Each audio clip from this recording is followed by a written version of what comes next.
नमस्कार मित्रांनो, महाराष्ट्रातील लाडक्या बहिणींसाठी जानेवारीच्या 7व्या हप्त्यासंदर्भात एक मोठी आणि आनंदाची बातमी या ठिकाणी समोर आलेली आहे. आपल्याला समोर आलेली कळलेली आहे. तर काय आहे ती बातमी सविस्तरपणे आपण जाणून घेणार आहोत. तर नमस्कार नमस्कार, मी ऋतिक आणि तुम्हाला तर माहीतच आहे आपली साईट म्हणजे एकच साईट, ती म्हणजे फक्त मराठी साईट. तर लाडक्या बहिणींसाठी एक आनंदाची बातमी. तुम्ही जर आता टायटलमध्ये बघितलंच असेल की लाडक्या बहिणींना आता जानेवारीचा हप्ता संक्रांतीच्या दिवशी, मकर संक्रांती दिवशी मिळणार आहे.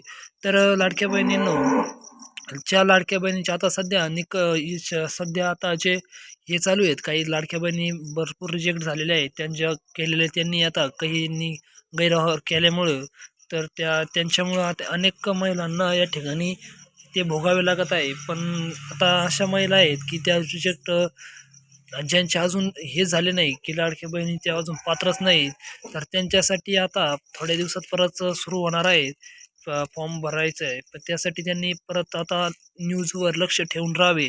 पण त्याआधी ज्या आता लाडक्या बहिणींना डिसेंबरचा हप्ता आता माग 31 डिसेंबरपर्यंत सर्व लाडक्या बहिणींच्या खात्यात जमा झालेल्या आहेत. पण आता हा जानेवारीचा हप्ता ज्या महिला अपात्र आहेत त्या महिलांना होणार नाही. कारण आणि अपात्र महिला कोणत्या आहेत त्या आपण मागच्या व्हिडिओत सांगितलेल्या आहेत.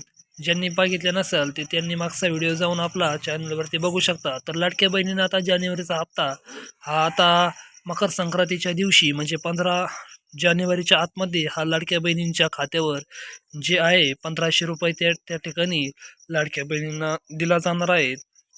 अशी माहिती थेट आता मुख्यमंत्री देवेंद्र फडणवीस यांनी प्रसारमाध्यमांशी बोलताना सांगितलेलं आहे की आता लाडक्या बहिणींना पण ज्यांची अजून पण शंका आहे की 1500 मिळणार आहे की 2100 रुपये मिळणार आहे, त्यांना परत एकदा मी या व्हिडिओमध्ये सांगतो की आता जानेवारी, फेब्रुवारी, मार्च हे 3 महिने हा 1500 रुपये हप्ता या ठिकाणी मिळत राहणार आहे. आणि मार्च संपल्यानंतर एप्रिलपासून पुढं हा 2100 रुपये हप्ता मिळण्याची दाट शक्यता आहे. ते पण अजून फिक्स नाही, कारण जे बैठक होतील त्याच्यात तो निर्णय घेतला जाईल. व्हिडिओ आवडला असता व्हिडिओला एक लाईक आणि चॅनलवर नवीन असाल सबस्क्राईब नक्की करा.